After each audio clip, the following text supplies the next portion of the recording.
Magpipresenta po raw ang prosekusyon ng kanilang testigo kaugnay pa rin po sa umano'y hitman na nakausap ni Vice President Sara Duterte noong bantaan niya si Pangulong Marcos Jr. maging ang kanyang misis at ang dating House Speaker. Pero depensa po naman ng mga abogado ng vice, taken out of context nga po daw ang pahayag ni VP Sara. Ang vice pa raw po ang may threat noon sa kanyang buhay kaya siya nagbanta umano sa Pangulo. Natanong ho naman ni Senador Judge Bam Aquino ang testigong si NBI agent Mark Calilong kung inimbestigahan din ba nila ang hitman umano ni VP Sara na sinasabi niya sa kanyang online press conference video. Hindi raw ito bahagi ng kanila pong investigasyon pero meron daw pong ipepresentang witness ang prosekusyon kaugnay sa usaping ito. Did you also investigate the presence of the hitman that was being mentioned in the videos of the Vice President? I was only tasked for the video, sir. Will you be presenting other witnesses that will pertain to this alleged hitman? As to the alleged hitman, Your Honor, please. Yes. Yes. So kayo, Mr. Calilong, hindi kayo nag-imbestiga niyan. Wala kayong alam tungkol dun sa presensya ng hitman? Yes, Your Honor. With all due respect, yung pong testigo niyan para po lamang doon sa authentication ng video. Yan po ang tinig na Senador Judge Bam Aquino at Private Prosecutor Attorney Vilhil Ligutan at NBI Agent Mark Calilong. Samantala po naman ang prosecution po daw ang nagpaulan ng mga objections o pagtutol sa cross-examination ng defense kay Calilong kahapon. Ilan sa mga pinalagan ang gusto po ng depensa na yes or no lamang daw ang dapat na sagot ni Calilong pero ino-overrule lagi sila ni Presiding Officer Chis Escudero. Kinontra rin po ng prosecution ang anilay pagle-lecture ng depensa kay Calilong nang mausisa ang tungkol naman sa mga affidavit ng ginawa po ng NBI ng mga affidavit of investigation nito sa video ng BISE. Are you aware if there is another affidavit of investigation executed by the NBI represented by the Cybercrime Division in relation to this case?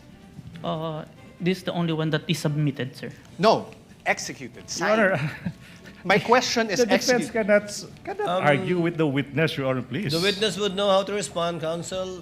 If he is not responsive to your question, do not argue with the witness. The NBI began its investigation into the VP's remarks because it was directed by the DOJ to do so. Motu proprio and directed, sir. There, okay. Do you understand what you just said, sir? What does it mean? Even without a complainant, we started the investigation, sir. Are you sure, sir? Move on, counsel. Are you sure, Move on. sir?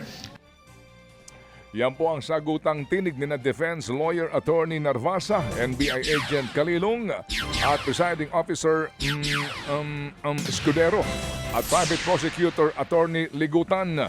Bukod sa pagpiga sa testigo, may pagkakataon din tila sinubukang ipakita ng depensa na kontrolado daw po ni Marcos Jr. ang DOJ at NBI dahil ito'y nasa ilalim ng Executive Department. Pero ito'y tinabla ng prosekusyon. The President has control over all executive departments, correct? I believe so, sir. The DOJ is one of those executive departments, correct? Yes, sir. And the current President is Ferdinand Marcos Jr., correct? We agree to that. That's judicial notice. Your Honor, please. Same Ferdinand Marcos Jr., who you said was an offended party in the case against Vice President Duterte. Yes, sir. The NBI investigated and filed the complaint. The DOJ directed the investigation and will determine whether the case should proceed to court. And the alleged offended party, President Marcos, is the constitutional head of the executive branch, Objection. exercising control over both the DOJ and the NBI. I to withdraw. The I withdraw. Your ground is, Honor. the ground is. I withdraw. It's, oh, Your Honor. It's even more compound question. Mamaya po papaliwanag na natin to ha. Dito hong usapin na kung saan na po napupunta doon po sa main issue na dapat nga pong pagtuunan lamang. Sabi nga po ng ilan na mga nagmamasid dito po sa nagiging itong trial na ito. Yan po ang tinig ni na Attorney Narvasa, Kalilong at ni Attorney Ligutan. Samantala, bumuelta po ang Malacanang sa pahayag ng Vice Presidente tungkol sa kanyang impeachment trial. Ipinakita po ng palasyo kung saan kinuha ng Vice ang kanyang matalinghagang mga salita. Sa kanyang press briefing, naglabas po si Palace Press Officer Attorney Claire Castro ng larawan ni VP Sara Duterte at ng English poet na si William Ernest Henley. Siya pong nagsulat ng tulang Invictus na tila pinaghuhugutan ng ilang linya sa maikling presko ng Vice tungkol sa umano'y bloodbath na paglilitis.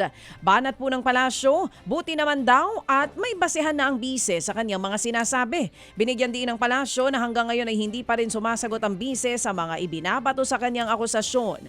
Pero puro technicalities daw ang birada ng kampo ng Vice Presidente. But does the palace agree that the impeachment trial will be a bloodbath and bludgeoning like what VP Sara said? Katulad na sa sinabi sa Invictus. Kung yun po ang kanyang iniisip at kanyang opinion ay hindi naman natin siya mapapahinto sa kanyang pagsasalita patungkol dito. At magiging madugo talaga to kung hindi makikita ng taong bayan ang katotohanan. Yan nga po ang tinig ni Palace Press Officer Attorney Claire Castro. Alas 6:38 na po ang ating tamang oras ngayon. Sa ibang balita po naman, may panibago pong arrest warrant lamang kay Senador Rodante Marcoleta. Hold departure order at arrest warrant po naman sa paglabag po sa Presidential Decree 46 o yung pong pagbabawal sa mga opisyal ng pamahalaan na tumanggap ng regalo mula sa mga pribadong individual. Ang naturang sinasabing panibago pong kaso ng Senador, ito'y mayroong piyansa na 30,000 pesos pero dahil sila po'y nahaharap sa non-bailable offense na plunder, hindi pa rin po sila makakalaya. Na proseso ho naman ang kanyang return of arrest sa Sandigan Bayan pero hindi pa siya maililipat sa Quezon City Jail dahil nga po sa ito'y nakakonfine pa ngayon sa ospital sa Carame.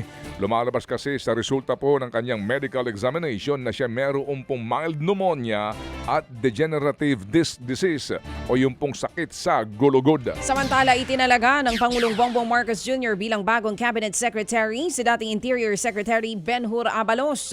Nanumpa po si Abalos sa harap ng Pangulo kahapon. Dati nang binuwag ang posisyon ng Cabinet Secretary para maiwasan ang overlapping o pagdoble ng mga trabaho.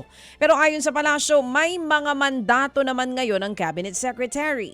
Kabilang po dyan ang pagbibigay ng strategic advice sa Pangulo sa iba't ibang local at international issues. Magsisilbi rin daw si Abalos bilang tulay ng Pangulo sa mga ahensya ng gobyerno, LGU at mga political organization.